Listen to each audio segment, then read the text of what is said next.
या महाराष्ट्र राज्य सरकारनं भोगोटादार वर्ग 2चा वर्ग 1मध्ये रूपांतरित करण्यासाठी सवलतीच्या दरामध्ये जे शासन आदेश पारित केला होता त्याची मुदत शेवटची मुदत हे 7 जूनपर्यंत होती। मात्र राज्य सरकारनं निवडणुकीच्या कालावधीमध्ये नागरिकांना प्रस्ताव दाखल करता आलेले नाहीत या राज्यातल्या, म्हणून राज्य सरकारनं परत 30 सप्टेंबरपर्यंत शेवटची मुदत या महाराष्ट्र राज्यातल्या वर्ग 2मध्ये असणाऱ्यांना वर्ग 1मध्ये करून घेण्याची अंतिम मुदत देण्यात आलेली आहे। तर मी महाराष्ट्रातल्या आपल्या शहरी भाग असेल, ग्रामीण भाग असेल, ज्यांना वर्ग 2मधून 1मध्ये कन्वर्ट करायचे असतील तर त्यांनी तात्काळ प्रस्ताव संबंधित कार्यालयामध्ये दाखल करावेत।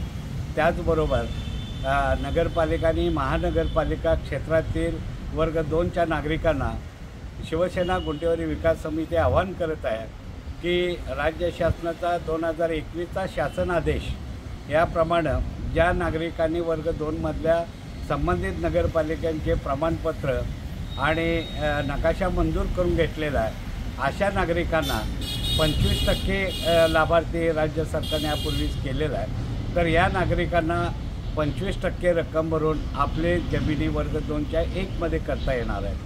त्याचबरोबर ग्रामीण भागातल्या नागरिकांना वर्ग 2चा 1मध्ये कन्वर्ट करण्यासाठी 50% रेडिरेक्शनच्या आकारणी केली जाणार आहे।